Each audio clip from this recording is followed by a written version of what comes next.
Hello good morning friends. मेरा नाम रजेता है। आज हम एक ऐसे सिलसिले में बातचीत करने आए हैं। जैसे कि आप सभी जानते हैं, ये जो हमारी इंडस्ट्री है स्टडी अब्रॉड की, बहुत ज़्यादा फेमस हो चुकी है आज के टाइम में और बहुत ज़्यादा ग्रो भी कर रही है।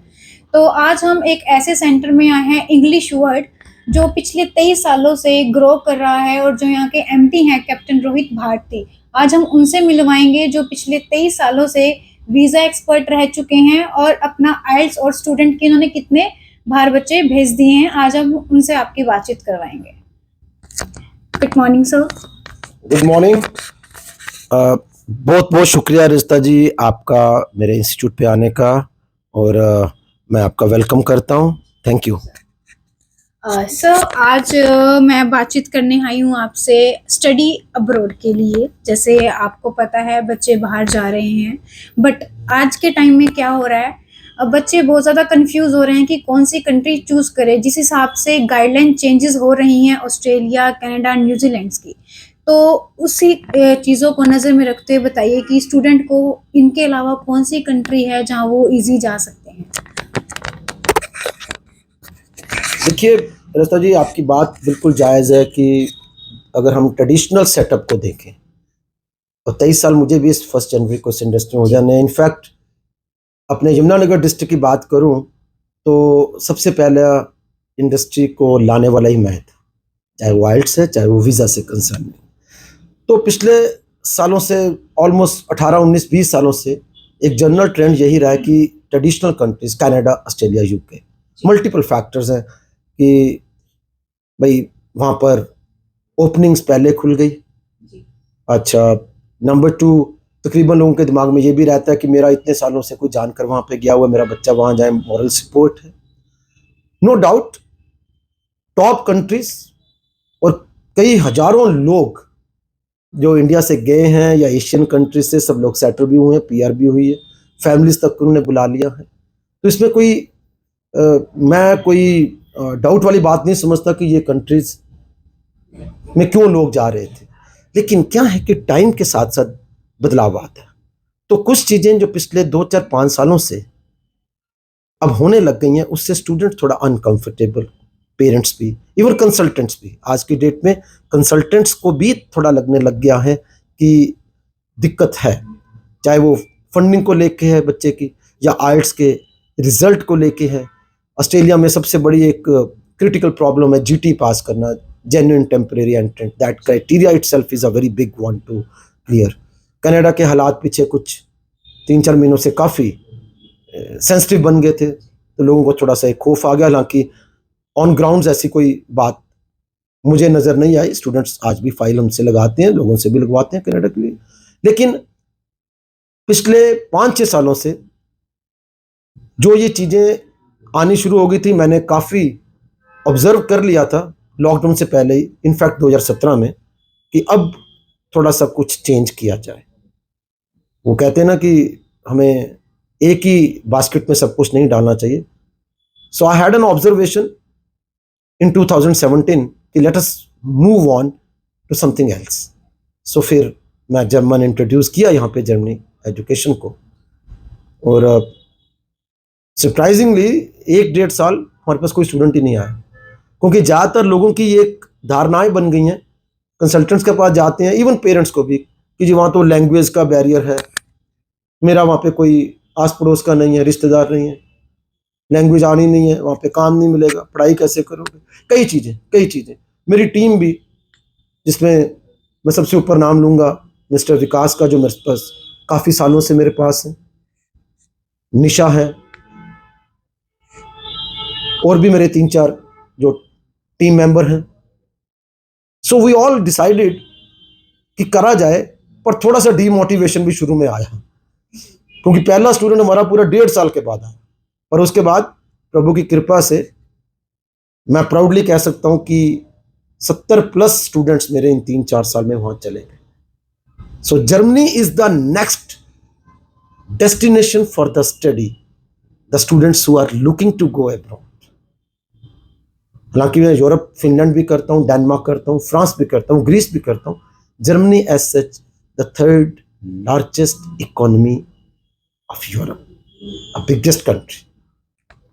तो सर जर्मनी जैसे आप बता रहे हैं बहुत अच्छी कंट्री है कंपैरिजन टू अदर कंट्रीज।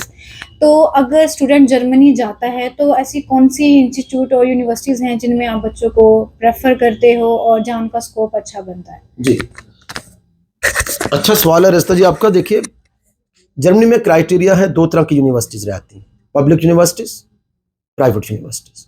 लेकिन पब्लिक यूनिवर्सिटीज की एक प्रॉब्लम यह है, हालांकि सबसे अच्छा यूएसपी है कि उनका फीस ऑलमोस्ट नील रहता है, बड़ा ही कम बजट, लेकिन एडमिशन क्राइटेरिया थोड़ा सा मैं कहूँगा कि टफ है, हर स्टूडेंट्स उसको कर नहीं पाता। तो प्राइवेट यूनिवर्सिटीज़ हैं हमारे पास, मैं अगर नाम लेना चाहूँ तो हमारे पास इंस्टीट्यूट है BSBI, Berlin school of business and innovation, फिर यूई यूनिवर्सिटी है, गिज्मा है, आर्डन है, IUBH है। So all these who are having a very flexible admission criteria, very flexible. Students can comfortably get the admission. That is the major thing. Right. Sir एक main question बच्चों का रहता है, जैसे कनाडा, ऑस्ट्रेलिया, न्यूजीलैंड में वहाँ पे faeces बहुत ज़्यादा होती हैं बैचलर्स मास्टर्स की। क्या अगर हम कंपैरिजन करें तो जर्मनी यूनिवर्सिटीज़ में हमें कंपैरिजन करें तो फीस हमें कम मिलेगा और स्कॉलरशिप भी मिलता है? देखिए, ये बहुत बड़ा एक पॉइंट है ज़्यादातर स्टूडेंट्स का।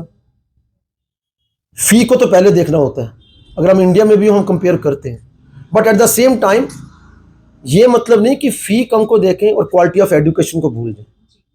तो जर्मन जो है या यूरोपियन एजुकेशन है, that is globally recognised, internationally recognised, and a tag of very economical fee structure. अगर मैं कंपेयर करूं ऑस्ट्रेलिया, कनाडा, यूके, न्यूजीलैंड से, मैं कह सकता हूं कि 3 गुना फीस का फर्क पड़ जाता है।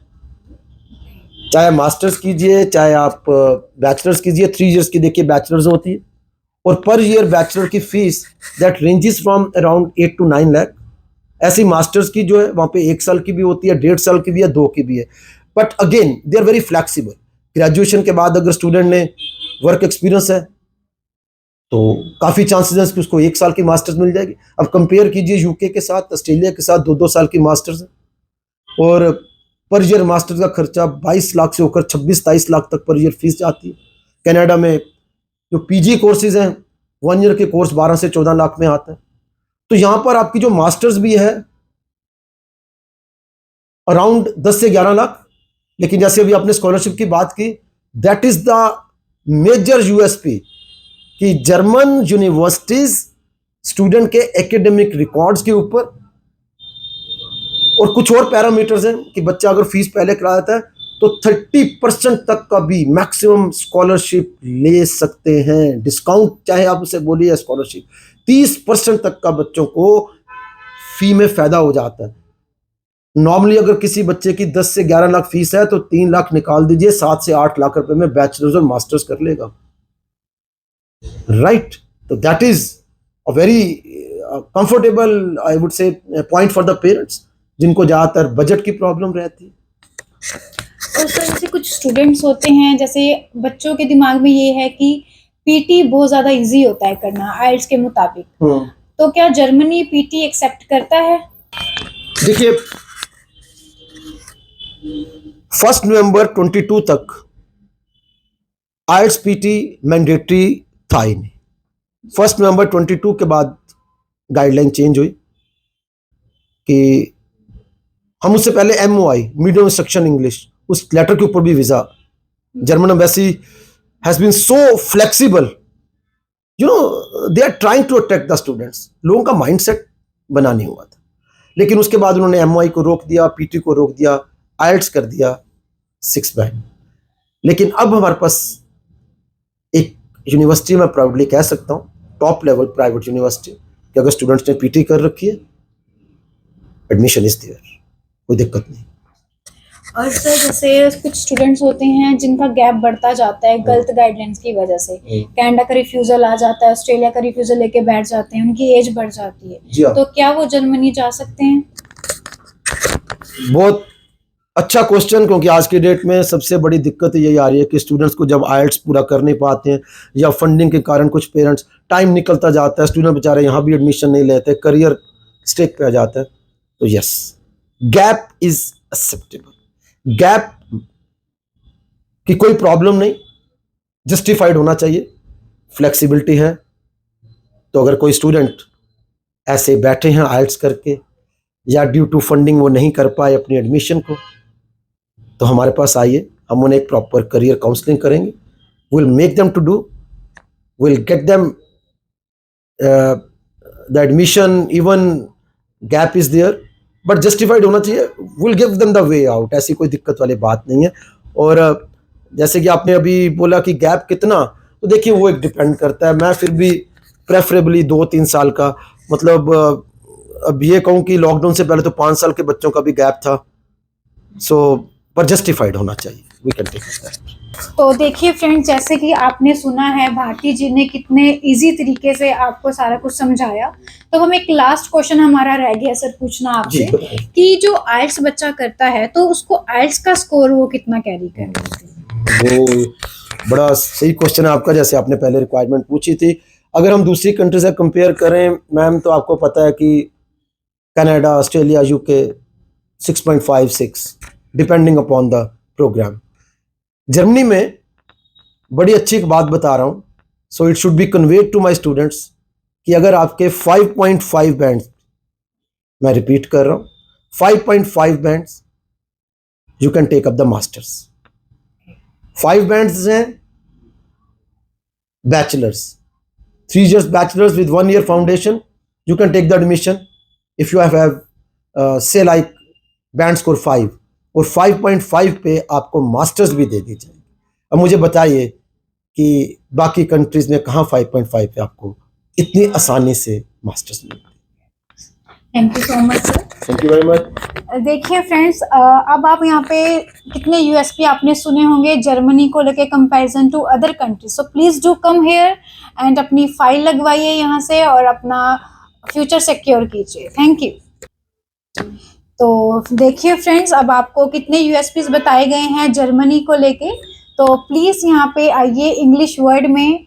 मैं नीचे अपना एड्रेस मेंशन कर देती हूँ और सर का कॉन्टैक्ट नंबर है, वीजा एक्सपर्ट्स के कॉन्टैक्ट नंबर्स हैं, आप उन्हें कॉन्टैक्ट करके अपनी अपॉइंटमेंट ले सकते हैं और अपना ऑफिस से विजिट कर अपनी फाइल लगवाइए। Thank you so much.